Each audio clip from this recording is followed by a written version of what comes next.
Welcome to another Criterion-inspired episode of Monday Movie Pickup. I'm going to go through some Amazon releases that I got. There was a recent Amazon sale. So 2001 A Space Odyssey in 4K. Not that I'm upgrading all of my titles to 4K, but this was one that actually came with additional special features. A lot of these special features are not on the typical Blu-ray release. Not in the Blu-ray release that came with my collection of Kubrick films. It can only be bought either separately through, I think there was a different Blu-ray set released a couple years ago that came with a bonus disc, and luckily this 4K is the exact same way. It has the 4K disc. It also has the regular Blu-ray disc and then a Blu-ray disc for special features. So, I mean, this set has everything that you would need. Warner Brothers has been a little hit and miss as far as their 4K releases, if they're including all the special features from previous Blu-ray releases. But like I said, this 2-disc release for the Blu-ray only came out a few years ago. So when the 4K came out, I guess it's not too shocking that they also included the new special features that were made for that release. We also have here the Blues Brothers. This is kind of crazy. I've seen this movie many times. Even recently, last year I saw it on the big screen with a packed theater, but for whatever reason I've never actually owned the movie, and I know it has a crazy making of history. So the fact that there is a making of included on the Blu-ray, it's about time I give that a watch. It looks like the Blu-ray disc is the older Blu-ray disc that was released around the time that Universal was doing a lot of releases for the 100th anniversary. This disc looks very similar to that, but the 4K does actually have some nice disc art on it. I'll have to pop in that 4K to see how good that transfer is, but one of the funniest movies ever made. I love it a lot. Have waited way too long to finally add it to my collection. Then we have The Fabelmans, yes, the most recent Steven Spielberg movie. I have pretty much bought every single Spielberg film. What am I saying? Pretty much. I have purchased every Spielberg film as of now. I get every Pixar movie, I get every Disney movie now, some other directors. At this point, I will try to get the 4K. I don't normally need to get the 4K, but in this situation where I'm getting, like, you know, every release for a specific catalog like that, I will try to watch out for the 4Ks. So this is the Superman release of the theatrical shorts that were done back in the 40s. And I technically own this already. It was included in that Superman Blu-ray collection of the original film, Superman Returns. These shorts are included in that, but these are now fully remastered. Recently, Warner Brothers did this remaster of all the shorts. I probably would have otherwise skipped it for quite a while because I already own the shorts, but to see them all remastered like this, I've heard good reviews. And then I have a bunch of Criterions here. This was a pretty tricky month as Barnes & Noble has really been dwindling their shelves. I mean, the last few years it went down from a really long row, two-sided row of Criterion discs. It went down to one-sided, and now it's on an even shorter shelf, and granted now it's on both sides again, but there's even less releases than there's ever been before.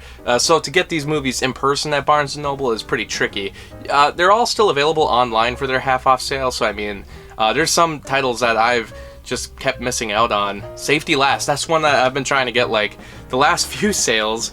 So this group of sales, like there wasn't any like new releases I was really excited about.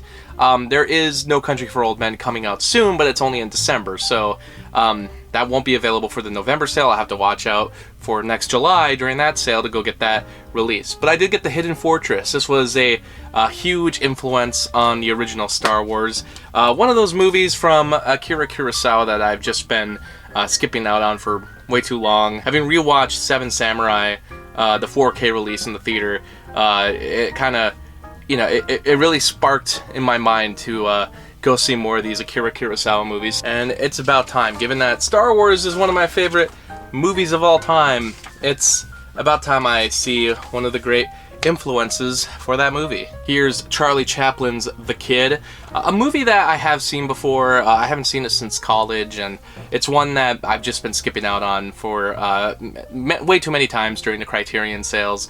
And I have a couple other Charlie Chaplin movies. I don't have every release that they've done through the Criterion collection yet, but this is one that I've been missing out on for way too long. A lot of great special features in there. Even though this is very early in Charlie Chaplin's feature film directorial career, it's still one of his best.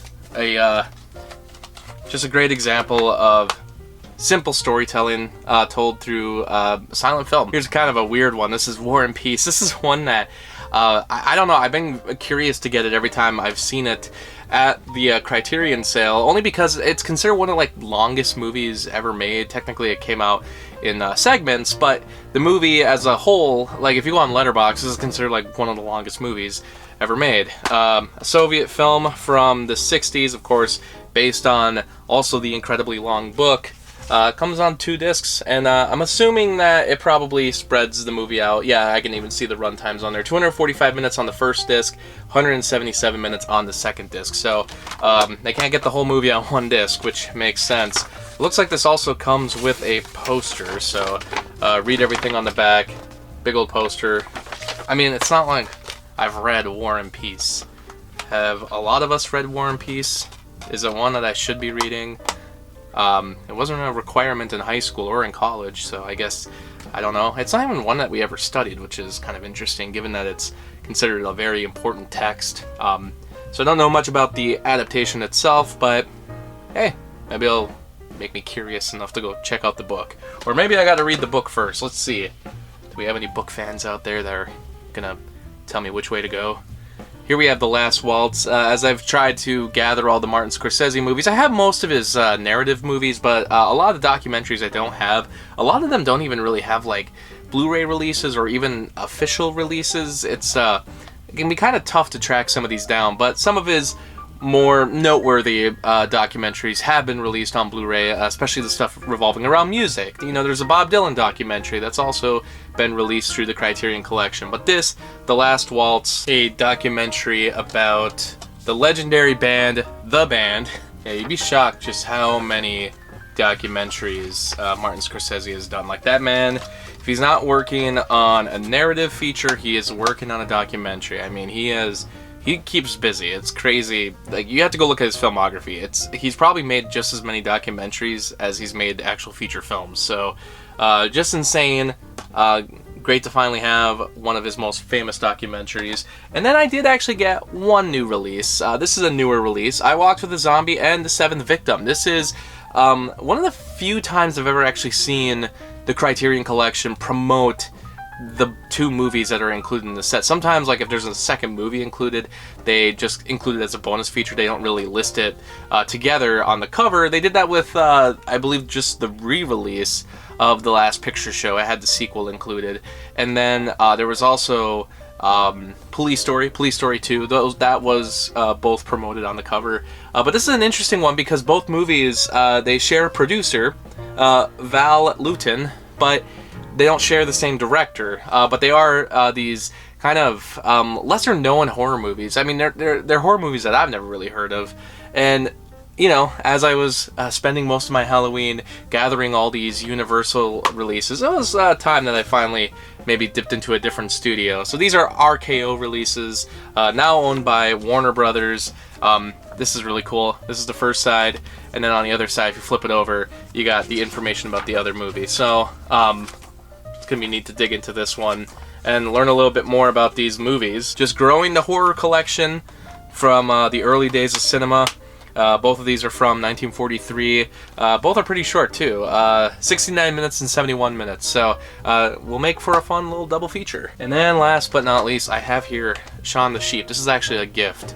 It's a birthday gift from Ryan. So thank you so much for this. He actually got me the Wallace and Gromit set last year. So very quickly, my Aardman animation collection is growing. Interesting enough, I have not seen much of Shaun the Sheep. I haven't seen either of the movies either. I know they have the 2016 one, but I was thinking there was probably another one that was made more recently. But I haven't seen them. But this is a great set because it actually includes everything, from my understanding anyway. From I believe it starts in around 2007 up until pretty recently. They were still doing shorts on Netflix, but this actually does include everything. So a very comprehensive set. You know, Shout Factory always does a great job at these because they're comprehensive. They usually try to include everything that they can into one set. So you just gotta applaud them for going all out like this. There's a bunch of special features included as well. So the special features seem to be the specials that they made for Shaun the Sheep. So not only the shorts, but they also have the specials that were created. Overall, just a very comprehensive set. About time I start getting into Shaun the Sheep. My Aardman knowledge only goes so far, so it's about time I start digging into some of these. But that is everything for this week. I have more stuff coming, so see you next time. Thanks for watching the video, and special shout out to Anna, Kirsten, Spencer, and Lukas for supporting me on Patreon. By joining my Patreon, you'll be able to get some exclusive videos, some different vlogs in the future, and you'll be able to request your own movie review. I hope you stick around, Cinephile, and have a happy, productive day.